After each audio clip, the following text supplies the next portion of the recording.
Salut les amis, j'espère que vous allez bien et que vous passez une très belle journée en ce 1er mai. Je suis très content de faire cette petite vidéo là, enfin très content, le sujet ne sera pas très heureux, mais vous verrez que à la fin de cette vidéo, que je vais mettre également en format podcast, bien évidemment, sur ma chaîne podcast que vous retrouverez dans la description, je vous mettrai le lien. Et en fait, je ne veux pas passer par 4 chemins, on va aller directement au sujet, il fait très beau, là je sors de ma séance, donc encore une fois j'avais envie de parler de quelque chose de manière naturelle, donc sans préparation, enfin voilà, là c'est vraiment ma façon de faire. Et en fait je voulais vous aborder un sujet et je vous en avais déjà parlé dans une de mes toutes premières vidéos YouTube qui date de plus d'1 an. En fait, pour la refaire, parce qu'effectivement on va pas la vidéo vous l'avez sûrement pas vue, donc on va la refaire. Et en fait ça concerne, il y a une époque où en fait j'étais on va dire désespéré.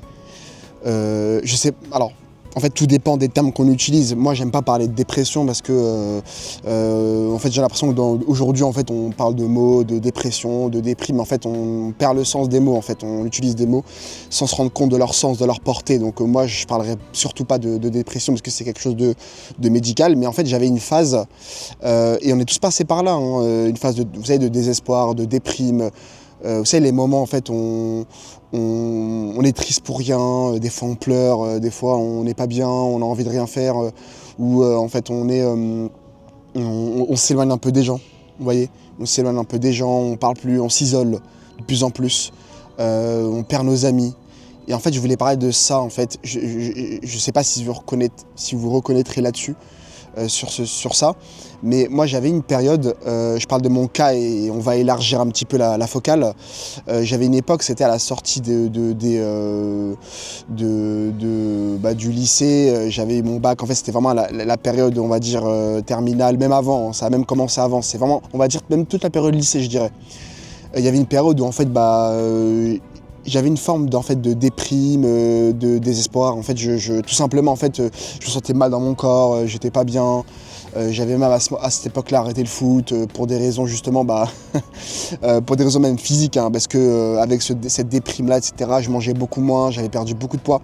Il n'y avait pas forcément de raison particulière. C'était une période où en fait, j'ai commencé petit à petit à m'isoler, sans raison particulière, hein.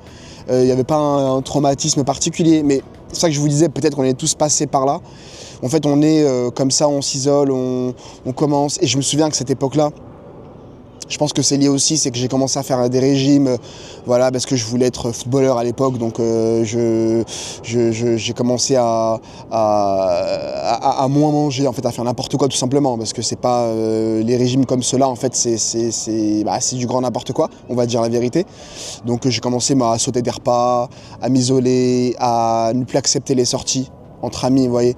Alors que finalement au collège j'avais beaucoup d'amis. En fait je me souviens que la bascule, le moment de bascule, ça a été justement l'entrée au lycée où je ne sais pour quelle raison en fait j'ai commencé à m'isoler, à être déprimé, à moins parler aux gens, vous voyez, à être désagréable, à être on va dire toujours même je me souviens à cette époque-là où j'ai commencé la salle de sport, mais ça m'avait pas aidé du tout parce que j'avais pas la bonne mentalité, donc j'y allais mais j'étais toujours aigri.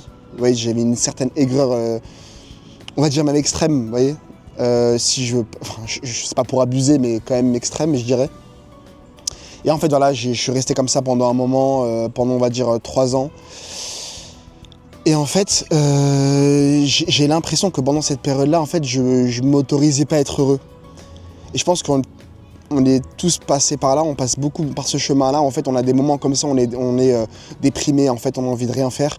En fait, on s'autorise rien, on s'autorise plus rien, on s'enferme, on s'isole. Et ça, c'est vraiment la pire des choses. Parce qu'en fait, vous isolez, vous perdez des amis. En fait, vous entrez dans une espèce de boucle infernale, dans une boucle, dans un cercle vicieux et vous en sortez pas. Et je me souviens, à l'époque, c'était le cas, hein. C'était pendant 3 ans, en fait, j'étais isolé. Je me souviens, en fait, je m'autorisais pas à être heureux, dans le sens où je faisais plus ce qui me plaisait. Je regardais plus de foot, je sortais plus avec mes amis, je n'allais plus jouer au foot dehors, alors que c'était vraiment ma passion. Je regardais plus de matchs. Je mangeais plus, je ne mangeais plus ce qui me faisait plaisir. En fait, j'avais perdu toute cette notion de plaisir, elle n'existait plus. Ça c'était un truc de fou, enfin, pour le coup je m'autorisais plus rien, je n'étais pas heureux tout simplement. Et c'est là où en fait je fais cette vidéo-là. Pour les gens peut-être qui se reconnaissent là-dedans, des moments comme ça où en fait peut-être qu'on a un traumatisme ou pas forcément. Vous voyez, ces moments-là, on s'isole, on n'est pas bien, on est désespéré, on fait plus de sport, on s'enferme, on fait des choses qui limite nous plaisent pas. En fait, on fait les choses par contrainte. Vous voyez, je me souviens à l'époque, je faisais des choses par contrainte. En fait, voilà, je m'autorisais pas à être heureux tout simplement. Je pense que je pourrais le résumer comme ça. Et il y avait quelque chose qui m'a beaucoup aidé, et c'est là où je fais cette vidéo-là, pour pas non plus raconter ma vie pendant 1000 ans. Voilà, on va pas rentrer dans le détail de ce qui s'est passé, etc.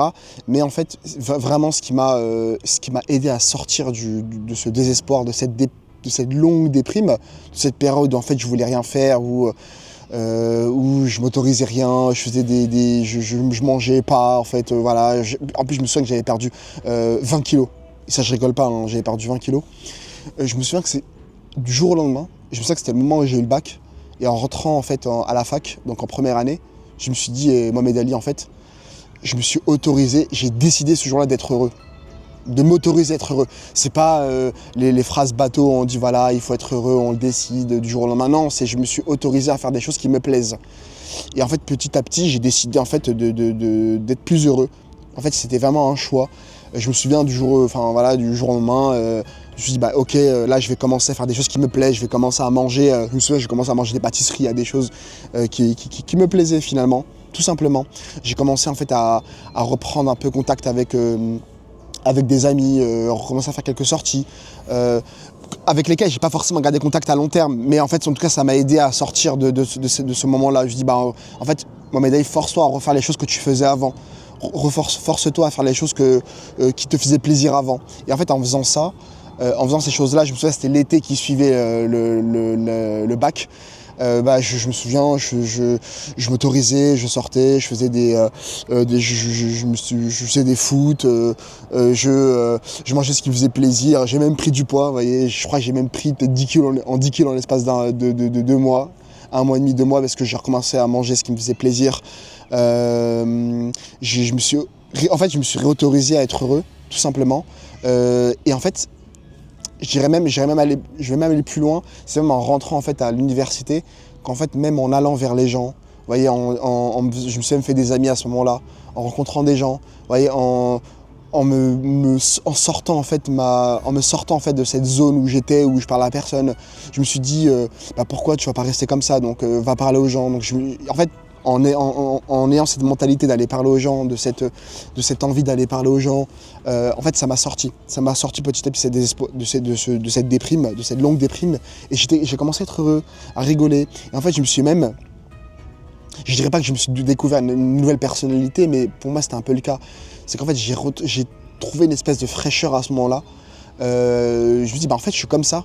Je suis réellement comme ça finalement, parce qu'au collège évidemment, on était petits, donc j'étais petit, assez jeune, donc j'avais quand même déjà cette personnalité où au collège j'étais un peu bavard, j'aimais bien rigoler, etc. Mais là où je me suis vraiment rendu compte de ma vraie personnalité, parce qu'aujourd'hui je suis quelqu'un qui rigole beaucoup, j'aime bien parler, j'aime bien discuter, j'aime bien aller vers les gens.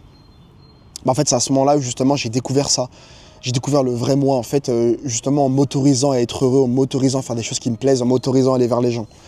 Et c'est vraiment là où en fait je fais cette vidéo, cette émission, on va dire épisode, parce que ça va peut-être, j'espère en tout cas, moi c'est vraiment le but, c'est que même si ça aide une personne, moi j'ai gagné mon combat. J'ai gagné en fait, j'ai atteint mon objectif. J'ai atteint mon objectif, on va dire, si ça touche au moins une personne. Et moi c'est vraiment ça en fait. C'est pour ça que je pense qu'il faut se dire qu'il ne faut pas non plus s'enfermer en se disant moi je suis comme ça, je m'enferme petit à petit, je ne suis pas quelqu'un qui va vers les gens, je ne suis pas quelqu'un qui... je suis comme ça, c'est ma personnalité, je ne vais pas vers les gens, je ne suis pas... je suis pas heureux, je suis comme ça, je suis aigri, je suis ma personnalité, j'aime pas... Vous voyez, en fait c'est en se... En fait, en s'auto-flagellant, en s'auto-disant qu'on est comme ça et que ça changera pas, et que ça changera jamais, en fait, vous allez jamais changer. Et moi, ça m'a vraiment aidé à ce moment-là Et en fait, petit à petit, au bout de la première année de fac, la deuxième année, en fait, je me suis libéré. Et en fait, aujourd'hui, encore des moments, évidemment, où on va s'énerver, on va être moins bien, etc. Mais en fait, j'essaie vraiment d'avoir on va dire, c'est un mantra. C'est un mantra. Et ça me fait penser, en fait, à un mentaliste. Parce que j'ai écouté un podcast récemment, un mentaliste qui s'appelle Fabien Olicard. Alors, je connais pas à 100% son travail, mais en tout cas, il parlait de quelque chose de hyper important, hyper intéressant.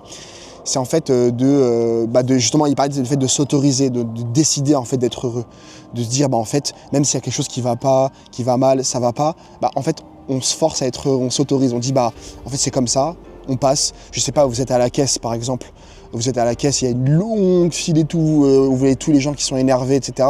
Vous allez rigoler. Il parlait de ça en fait, lui il avait une anecdote sur ça. En fait, il a commencé à rigoler avec une personne âgée, une femme âgée, et en fait il s'est dit en fait pourquoi je vais m'énerver, pourquoi, alors que en fait c'est le fait d'être énervé, ça reste un état émotionnel. Donc si on décide on s'autorise justement à pas être submergé, voyez, à pas être contrôlé par ses émotions, justement en fait on s'autorise des choses qu'on ne pensait pas avant.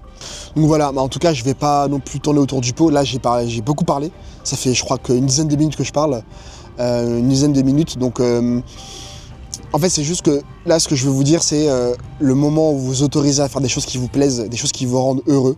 Ça peut être n'importe quoi, ça peut aller marcher, faire de la guitare, l'instrument que vous faisiez quand vous étiez petit.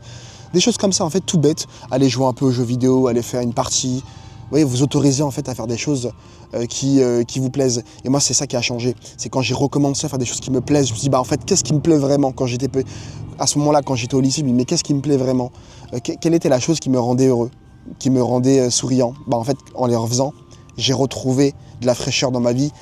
Limite, c'était pour moi une seconde vie à ce moment-là. Parce que depuis ce moment-là, en fait, j'ai eu un basculement total dans ma vie depuis la première année de fac. Et c'est là où j'ai gardé cette personnalité, cette mentalité jusqu'à aujourd'hui. Donc c'est pour ça que je voulais faire cette vidéo-là, pour vous dire que rien n'est terminé. Si vous êtes seul ou vous vous sentez pas bien, on est tous passés par là. Je suis passé par là. J'étais à un moment où j'étais seul. J'étais en pleine solitude, j'étais pas bien, j'avais arrêté de faire ce qui me plaisait. Et en fait, en refaisant petit à petit, ça va pas être automatique, ça va pas être magique. C'est juste qu'il faut recommencer à faire des choses qui vous plaisent, reprendre contact avec peut-être des personnes avec lesquelles vous vous entendez bien avant. Vous voyez, essayer de renouer des contacts, de renouer des liens. Ça, c'est hyper important. On est des animaux sociaux. Recommencer à faire des choses qui vous plaisent, à refaire des parties de PlayStation si ça vous plaisait quand vous étiez petit. Voilà, refaire des choses qui vous plaisent et vous verrez que finalement vous allez retrouver de la bonhomie, vous allez retrouver de la joie. Et c'est ça qui est important. Vous voyez, dans la vie, on n'a pas le temps, d'être malheureux, on n'a pas le temps d'être aigri, on n'a pas le temps. La vie passe vite, donc si vous perdez votre temps à être seul, à vous poser des questions, à être dans votre lit, à vous dire que ça va pas, en fait ça va jamais aller. Donc voilà. En tout cas, les amis, je vous souhaite une très belle journée. Profitez bien, prenez soin de vous, prenez soin de vos familles. Voilà, voyez vos amis, sortez, prenez plaisir. Et je vous dis à très vite. Salut!